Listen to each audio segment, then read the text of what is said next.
Elon Musk vient d'annoncer quelque chose d'incroyable. SpaceX veut lancer le véhicule spatial le plus grand et le plus solide du monde. S'agira-t-il du véhicule le plus solide que le monde ait jamais vu? Et SpaceX sera-t-il capable de mener à bien cette mission? Suivez-nous pour découvrir le Super Heavy et ce qu'il est censé faire.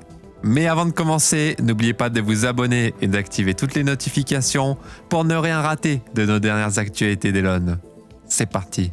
Le plus grand véhicule fabriqué par SpaceX.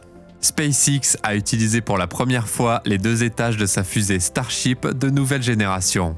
Il s'agit du vaisseau spatial le plus célèbre et le plus puissant que le monde ait jamais vu.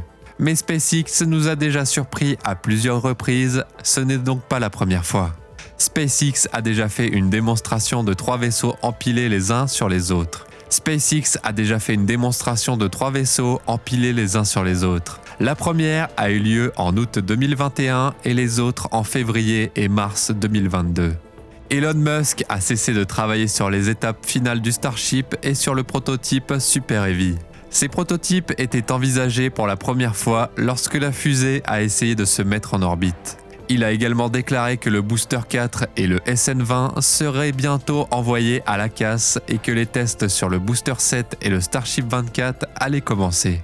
SpaceX est enfin assez sûr de lui pour combiner le B7 et le SN24 et aller de l'avant. On dit que cette étape est la plus difficile du processus de test. SpaceX a cessé de travailler sur ces nouveaux vaisseaux et prototypes Super Heavy car ils ont un nouveau plan. Ils saisissent un étage de fusée alors qu'il est en l'air. Pour atteindre cet objectif, une tour de 145 mètres de haut avec 3 énormes bras de robot qui en sortent a été construite. 2 de ces bras sont identiques. Ils prennent la forme d'une griffe qui pourrait être utile autour d'une fusée en vol stationnaire afin qu'il n'ait pas besoin de jambes d'atterrissage. Si cela ne vous suffit pas à vous impressionner, il y aura également un 3e bras oscillant.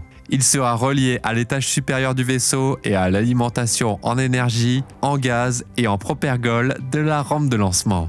Mission SpaceX réussie. Le 11 octobre a été l'un des jours les plus chanceux pour SpaceX.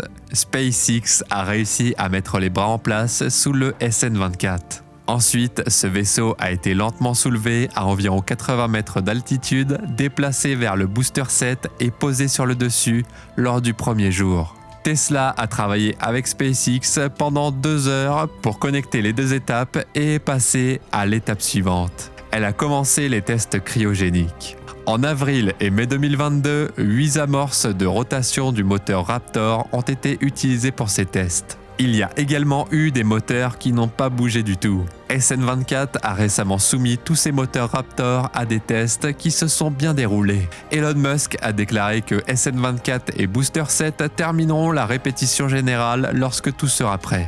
L'entreprise prévoit également de mettre 5000 tonnes d'oxygène liquide et de méthane propulsif dans les prototypes. Après cela, elle lancera le compte à rebours du lancement. La répétition générale est conçue pour préparer au mieux la tentative de lancement. Si tout se passe bien, ils seront en mesure de démarrer les 33 moteurs Raptor qui équipent le super lourd B7.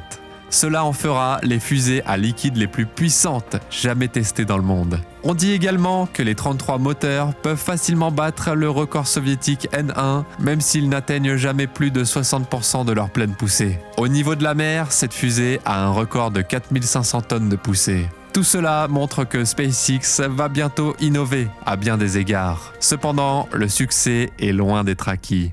On ne sait pas encore si SpaceX fera un tir statique de 33 moteurs ou une répétition générale complète. Mais si l'on regarde le passé de SN24 et de Booster 7, on peut supposer qu'ils iront tout simplement à l'encontre de la norme. Avant le premier test complet, SpaceX a également prévu d'essayer un autre tir statique avec moins de 33 moteurs. Le premier lancement dans l'espace. Tout se passe comme prévu. SpaceX va probablement se préparer pour le premier lancement en orbite. Il a déclaré que les États-Unis et la Russie devraient travailler ensemble dans l'espace civil pendant plus longtemps. Il a expliqué que l'invasion de l'Ukraine par la Russie en février a rendu difficile la collaboration entre les 2 pays. L'accord frontalier signé en juillet a permis aux astronautes de la NASA comme Frank de se rendre à la Station spatiale internationale. L'accord prévoit que les missions Soyouz et Crew Dragon échangeront leur place en 2023 et 2024. Le directeur de la NASA a également déclaré que l'agence est prête à ajouter le Boeing CST-100 Starliner à cet accord. Il a ajouté que si nous voyons des stations spatiales et que nous obtenons un accord général de partenariat pour prolonger les 24 dernières années, nous prolongerons également l'accord. Le 30 septembre, la NASA a déclaré qu'elle avait donné à Scott Tingle et Mike Fink l'autorisation d'être le commandant et le pilote de la mission.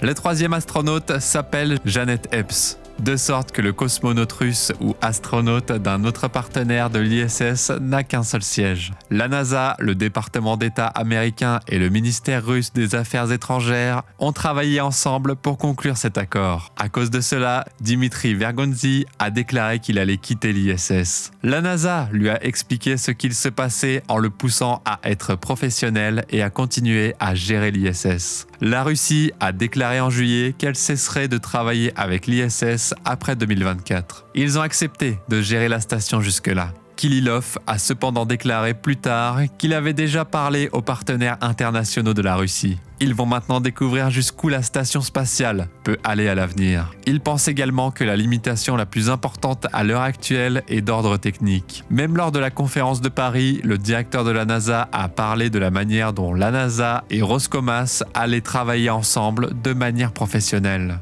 Pendant ce temps, la Russie étudie toujours les plans de sa station spatiale, mais elle n'en est qu'au début de ses travaux. Même s'il n'y a pas encore eu de décision finale, ils continueront à voler vers la station spatiale jusqu'à ce que la mission soit terminée. Et vous, qu'en pensez-vous? Dites-le nous dans les commentaires. Merci d'avoir regardé cette vidéo et n'oubliez pas de vous abonner avec toutes les notifications activées pour ne rien rater des dernières actualités d'Elon.